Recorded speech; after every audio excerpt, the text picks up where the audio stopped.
Hola, mi nombre es José Luis, soy médico familiar y en esta ocasión pues estamos cumpliendo tarea de economía de la salud. Mi tema es evaluación económica de medicamentos o farmacoeconomía. Como hemos estado viendo, la evaluación económica es un tema muy amplio en el cual integra también la evaluación de tecnologías sanitarias y a su vez dentro de esta se encuentra la farmacoeconomía o evaluación económica de medicamentos. Este tema es muy amplio y dentro de este vamos a abarcar el siguiente contenido, que es el panorama internacional, definiciones que se tienen acerca de la farmacoeconomía, aplicaciones de la farmacoeconomía y metodología de la evaluación económica de medicamentos o farmacoeconomía. Dentro del panorama internacional tenemos que en la década de los 90, principios de los 90, finales de los 80, los primeros países en solicitar estudios de farmacoeconomía como requisito legal para decidir el reembolso de los nuevos medicamentos o la incorporación de los medicamentos al cuadro básico fueron Australia. Posteriormente le siguió Canadá y después ya se expandió a esta región europea donde se encuentra actualmente pues, Portugal, Holanda, Finlandia, Noruega, Dinamarca e Inglaterra, donde en Inglaterra se creó la NICE, que también es una sociedad en la cual se dedica a este tipo de evaluación económica. Posteriormente, pues ya se siguió a la parte de Francia, Italia, Alemania y Suecia. Sin embargo, fue aquí en México hasta el año del 2003 donde se incorporó esta evaluación económica como requisito para incorporar un medicamento al cuadro básico.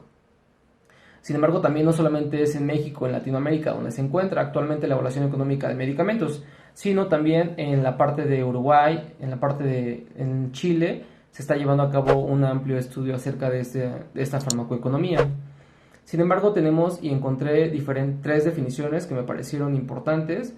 La primera, en la cual nos menciona que la farmacoeconomía trata de determinar qué fármaco es más eficiente o cuál produce mejores resultados para la salud según los recursos invertidos. Una vez identificados, medidos y comparados los costos, riesgos y beneficios de los programas, servicios o terapias. Aquí en esta definición, la farmacoeconomía trata de relacionar costes con los efectos obtenidos, donde se comparan sus eficiencias. Aquí es muy importante recordar, como lo hemos visto en las clases, las diferencias entre eficacia, eficiencia y efectividad, que en este caso lo que nos compete y lo más importante para la farmacoeconomía es la eficiencia. En otra definición tenemos que la farmacoeconomía es la descripción y el análisis de los costos del tratamiento con fármacos en los sistemas de salud y en la sociedad.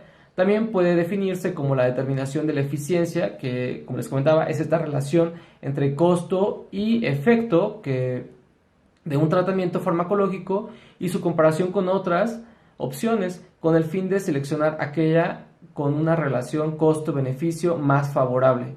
No necesariamente esta relación costo-beneficio tiene que ser la más económica, sino la más favorable, como se comenta aquí. Dentro de esto, la farmacoeconomía también en esta definición se engloba dentro de la evaluación económica de tecnologías sanitarias, como les comentaba en un inicio. Y por último, tenemos que la farmacoeconomía, en otra definición, es la aplicación del análisis económico al campo de los medicamentos, o como la vinculación de la teoría económica con el campo de la farmacoterapia, que es un tema esta es una definición más concisa, no tan amplia como las anteriores, pero deja en claro a lo que se dedica la farmacoeconomía. Dentro de esta definición tenemos que la farmacoeconomía es el proceso de determinar la eficiencia. Les repito, es esta relación entre costo y efecto logrado de un tratamiento farmacológico y compararla con la de otras opciones a fin de seleccionar la opción que represente una relación de costo a efecto más favorable. Sin embargo, ¿qué es lo que pasa? En cuanto a las aplicaciones de la farmacoeconomía, encontramos que es muy importante una adecuada racionalización en el uso de los fármacos, ya que esto nos va a permitir reducir esta arbitrariedad que existe en la toma de decisiones en torno al uso de los recursos disponibles. Sin embargo, como sabemos, solo se puede realizar una medicina eficaz si hay una administración eficiente de medicamentos, que es lo que les pongo en este tercer punto. Sin embargo, las alternativas más eficientes, como les comentaba, no tienen por qué ser las de menor costo. Aquí, como vemos en esta imagen, es preciso conocer y manejar los aspectos claves de las técnicas de la evaluación económica de medicamentos, ya que pues anteriormente se tenía esta aplicación de la farmacoeconomía a nivel macro y de la mesogestión. A nivel macro, pues como vemos aquí en la imagen, en las políticas sanitarias, a nivel de la mesogestión, en la gestión de los centros sanitarios, pero es muy importante tenerlo en cuenta ya que en esta microgestión, que es la parte operativa, la parte de nosotros médicos, es muy importante y la debemos de llevar a cabo y conocer, como les comentaba, y manejar estos aspectos claves de la farmacoterapia, de la farmacoeconomía, a nivel microgestión. Continuando con la aplicación de la farmacoeconomía, ante esta demanda de servicios, muchas veces cuando decidimos entre uno y otro, vemos que el coste real de adoptar una determinada alternativa es el beneficio perdido por no utilizar esos recursos en la mejor alternativa posible. Esto es conocido en economía de la salud como costo, en economía como costo de oportunidad, que ante estos recursos limitados, pues debemos optar por una de las opciones y de esta manera, renunciamos a los beneficios que se derivarían de llevar a cabo otras acciones. Ante estos recursos completamente limitados que tenemos en el sistema de salud y la demanda que está en aumento, pues debemos de tomar en cuenta este costo de oportunidad. Las evaluaciones económicas se dividen en evaluaciones económicas parciales y evaluaciones económicas completas. ¿De qué depende? Son completas o parciales en función de si lo que se compara son dos o más opciones terapéuticas y de si se evalúan tanto costos como resultados en salud. Como vemos en la imagen, tenemos en la parte de arriba que si se miden los costos y resultados en salud, y en la parte izquierda tenemos que si se consideran dos o más alternativas. Dentro de las evaluaciones económicas parciales solamente se tendrán en cuenta los costos o los resultados, pero no ambas a la vez. Tenemos entonces que en el primer cuadrante, cuando se evalúa solamente una alternativa y se mide el resultado, estamos ante una descripción de resultados meramente. Posteriormente, si se evalúa nada más en una alternativa el puro costo, estamos ante la descripción de costos. Sin embargo, si en una sola alternativa se evalúan tanto costos como resultados en salud, estamos ante una descripción de costos y resultados, pero de una sola alternativa. Posteriormente, en la parte de abajo encontramos que cuando ya se evalúan dos o más alternativas, pero solamente se miden los resultados, estamos ante la evaluación de eficacia o efectividad, más no eficiencia, que es lo que nos compete en las evaluaciones económicas. En el otro rubro, en el otro cuadrante, está el análisis de costos o de costes, donde se evalúan tanto dos alternativas, pero meramente los puros costes. Sin embargo, si evaluamos dos alternativas y en esas dos alternativas evaluamos tanto los resultados como los costos, tenemos una evaluación económica completa. Ok, continuando aquí con las metodología de la farmacoeconomía, encontramos el rubro de las evaluaciones económicas completas. Aquí hay cuatro principales tipos de estudio que nos permiten llevar a cabo este tipo de evaluaciones, que es el análisis de minimización de costos, análisis costo-beneficio, análisis costo-utilidad y análisis costo-efectividad, todo dependiendo del resultado, de la medida del resultado que se quiera medir. Sin embargo, todas estas medidas de costos siempre van a tenerse en unidades monetarias. Aquí es muy importante que el análisis costo-efectividad pues se mide. En este análisis costo-efectividad se mide el costo incremental por unidad de efectividad clínica adicional obtenida. Aquí hay una fórmula muy importante que tenemos que tener en cuenta, que es el RCEI, que es la razón costo-efectividad incremental. En esta quiere decir, se evalúa el costo y el beneficio o la efectividad de dos alternativas, donde CA y CB son el costo de la alternativa A y B respectivamente, y EA y EB es la efectividad de las alternativas A y B respectivamente.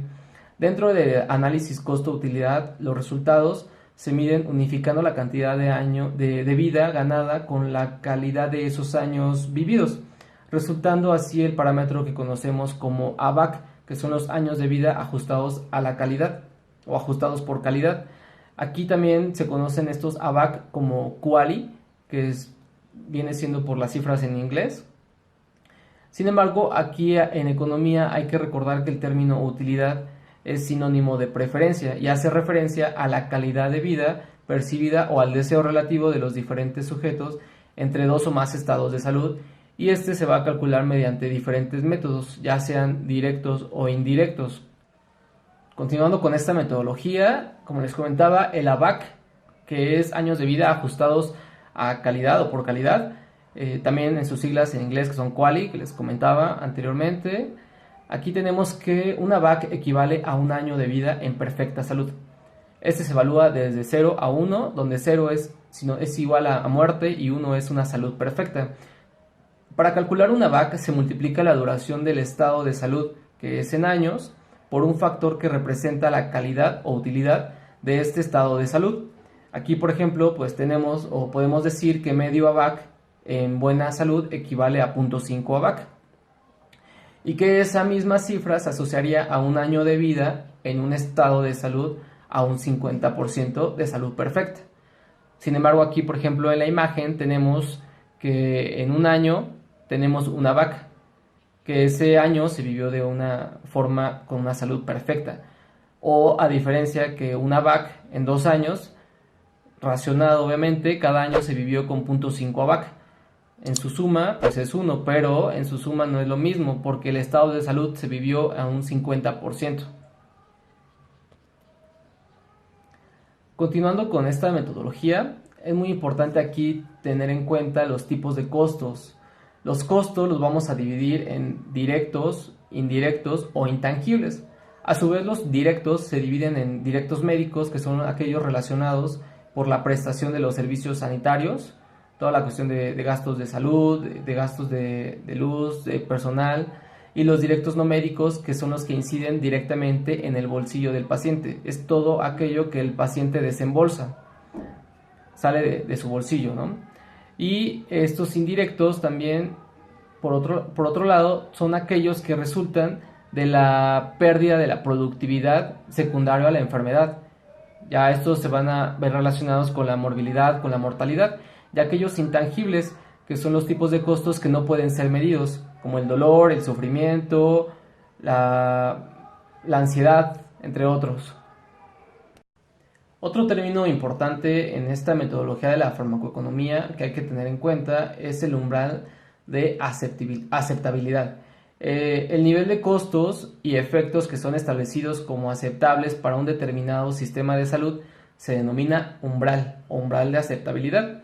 El umbral más citado es por el del NICE, que es en Inglaterra, que va de 20.000 a 30.000 euros.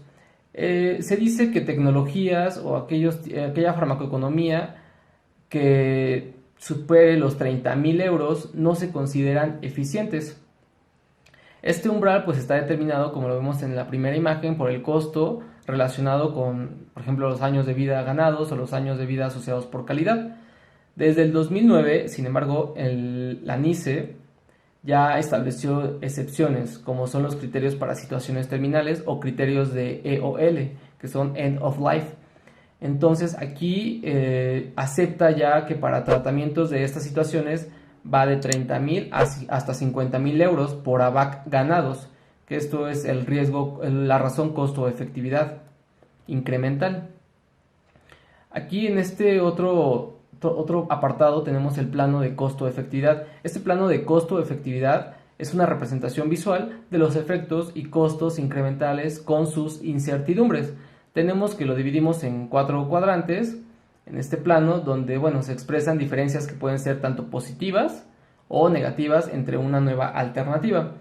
Recordar aquí nada más que el eje de las X pues se define por las diferencias de efectividad, que son básicamente los resultados en salud, y el eje de las Y, que tenemos así, es el que define la diferencia de costos. Tenemos los 4 cuadrantes, que es el NO, NE, noroeste, noreste, suroeste y sureste. En la parte superior izquierda tenemos la alternativa dominada. Esa alternativa dominada pues nos habla de que el nuevo programa tratamiento está asociado con más costos y menos beneficios para el programa tratamiento actual. O sea, se descarta completamente. Sin embargo, en la parte inferior, que es en el suroeste, tenemos que el nuevo programa tratamiento está asociado con menos costos y menos beneficios para el programa o que el programa tratamiento. Entonces, pues se requieren otro tipo de estudios completamente, o sea, no nos deja igual en una incertidumbre que no. Sin embargo, tenemos por otro lado el NE, que es el noreste, donde en el nuevo programa tratamiento está asociado con más costos, pero más beneficios que el programa tratamiento actual. Entonces, se requiere de otro tipo de estudios para aceptarlo o rechazarlo. Sin embargo, la alternativa dominante, que es la sureste, pues es la que se debe de aceptar en dado caso de que se encuentre esta opción dentro de este plano, donde el nuevo tratamiento o el nuevo programa tratamiento tiene mayores efectos y a menos costos. Aquí tenemos de forma resumida este análisis donde encontramos en esta parte superior la alternativa que se rechaza completamente. Tenemos que en la parte inferior, en esta parte, aquí toda esta parte que está señalada en rojo, pues es lo que se consideraría como realmente eficiente, y todo lo que encontramos en esta parte de aquí en penumbra es la zona de incertidumbre, donde realmente se necesita pues más estudios para aceptar o rechazarla. Sin embargo, entre esa zona de incertidumbre tenemos dos umbrales, que digamos que es este umbral donde está entre el mínimo y el máximo que está dispuesto a pagar una empresa o esta cuestión de salud. Sin embargo, bueno, aquí tenemos que ya para la medida de los resultados, pues bueno, aquí analizaremos pues lo que se debe de considerar para incorporar estos resultados en salud medidos en unidades clínicas de diferentes ensayos o estudios de evaluación económica. Por ejemplo, en un estudio de análisis costo-efectividad, el resultado viene dado por el riesgo, por la razón costo-efectividad incremental, que es lo que ya habíamos visto, por lo que necesitaremos conocer la diferencia de efectividad entre ambas alternativas. Y esto está expresado por la reducción absoluta del riesgo, que es el RAR, es decir, la diferencia entre la efectividad A y la efectividad B. El RAR pues se conoce como les comentaba, esta diferencia entre el riesgo en el grupo control y el riesgo en el grupo con el factor. Por otro lado tenemos el número necesario a tratar, o también conocido como NNT, el cual será el inverso de la RAR, que es igual a 1 sobre EA sobre menos EB, que es 1 sobre efectividad A menos efectividad B. Este NNT también se define como el número de individuos que hay que tratar con el tratamiento experimental para producir o evitar un evento adicional respecto a los que se producirían pues, con el tratamiento control. Si se carece de datos como la razón costo-efectividad o la razón costo-utilidad incrementales, una manera sencilla de realizar esta evaluación es multiplicar la diferencia de costos por el número necesario a tratar. Sin embargo, también es importante que estas medidas estén acompañadas de sus intervalos de confianza. Aquí no solamente hay que tomar en cuenta tanto el NNT como el RAR, sino que también aquí hay otros términos que son muy importantes en la farmacoeconomía, como es el tema de horizonte temporal y la tasa de descuento. Por ejemplo, tenemos que el horizonte temporal pues es el tiempo durante el cual se miden estos costos o beneficios, incluso en algunos puede suponer hasta toda la vida. Y por otro lado está la tasa de descuento, que esta tasa de descuento pues es la comparación frente a la alternativa o alternativas son hechas en el tiempo actual, pero los costos y las consecuencias pueden ocurrir a lo largo de un periodo variado de tiempo. Esta tasa es un ajuste del paso del tiempo y suele variar entre 3 a 5%. Aquí, para terminar, puse un ejemplo de esta aplicación, de esta metodología de la farmacoeconomía, en el cual voy a leerles lo siguiente. Dice, queremos evaluar y posicionar un nuevo medicamento que es N en una guía farmacoterapéutica, comparado con el tratamiento habitual que es H, donde ambos se utilizan para pues, la misma patología, que sería P1, P2, que es pues, el tratamiento 1, tratamiento 2, y la decisión va a depender de la efectividad de cada alternativa terapéutica, de su riesgo, de su razón costo-efectividad incremental o razón costo-utilidad incremental y de las limitaciones de nuestro presupuesto. Aquí, como comentan, ponen que su umbral de aceptabilidad, que es lo que ya vimos, es de 30.000 euros sobre AVAC. que son años de vida ajustados a calidad o por calidad. Para cada una de las patologías, que es P1 y P2, disponemos de un ensayo con asignación aleatoria, doble ciego, comparativo, de N, que es el nuevo fármaco, sobre o frente a H, que es el tratamiento habitual. Las variables evaluadas fueron el número de pacientes con primer evento, que es PPE, y los ABAC. Para tomar la decisión se consideraron los resultados del NNT y la diferencia de ABAC. El costo de adquisición de N fue de 297 euros y el costo de un año de tratamiento, que son 13 dosis, fue de 3.865 euros con 55 centavos. Para H, que es el tratamiento habitual, los costos fueron 55 euros y 727 euros respectivamente. Entonces aquí en el cálculo solo se consideraron los costos de adquisición.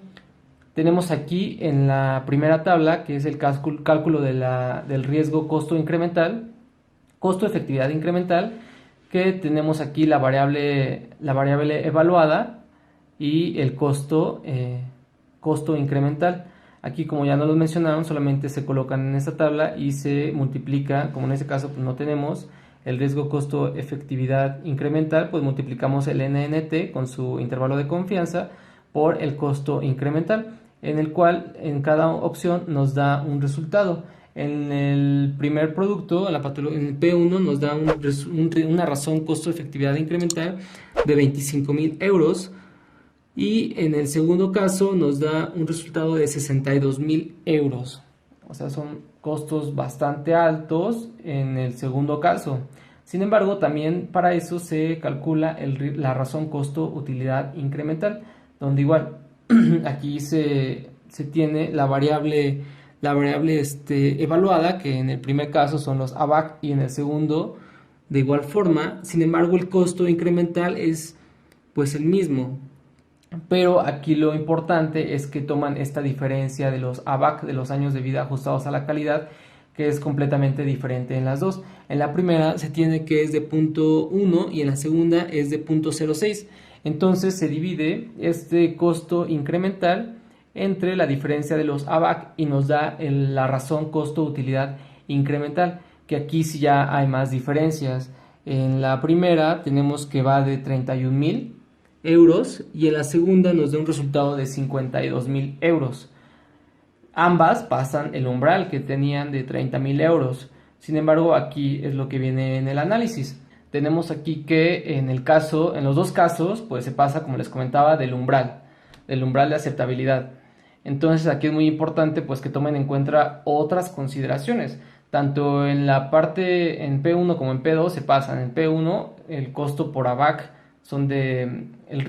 la razón costo-utilidad incremental por ABAC es de 31.000 euros y en el caso 2 son de 52.000 euros por ABAC esta razón costo-utilidad. Entonces ambas se encuentran dentro de este plano de costo-efectividad, pues en la parte donde todavía faltan estudios para decidir entre una y otra. Sin embargo, pues aquí una posible respuesta podría ser que se incluya el nuevo y no el que ya se tenía, ya que el nuevo pues sí se vio que tiene menos, cuesta menos, cuesta 31.000 y el otro 52.000. Sin embargo, aquí se tienen que tomar en cuenta los pacientes susceptibles al tratamiento y lo que esto va a afectar al presupuesto. Como conclusiones, pues el estudio de la evaluación económica de medicamentos es fundamental para valorar el impacto de los nuevos medicamentos y para determinar el tratamiento más eficiente. Sin embargo, pues esta evaluación económica de medicamentos representa un marco para la asignación de recursos sanitarios en un contexto de recursos limitados e incremento de la demanda, como vimos desde el inicio. Tiene un papel clave en el proceso de toma de decisiones. Y aquí esto es muy importante, tiene un papel clave, más no es el único proceso que debemos de tener en cuenta para llevar a cabo una decisión en cuanto a algún medicamento. Son varios puntos que hay que tomar en cuenta, son diferentes variables que hay que considerar para llevar a cabo una adecuada evaluación económica de estos medicamentos. Y como por último, hay una frase que me gustó mucho en este trimestre de la materia. En Economía de la Salud aprendí entre otras cosas, que la salud se autogenera. En esta cuestión, pues nosotros somos responsables en más de un 80% de nuestra salud. El otro está dado por otras cuestiones que no nos competen, medioambientales, pero sí podemos incidir mucho en nuestro bienestar, en dormir bien, comer, hacer ejercicio. Y la otra cuestión pues es algo que ya no depende tanto de forma directa de nosotros, pero esta salud se autogenera. Es todo y espero les haya gustado.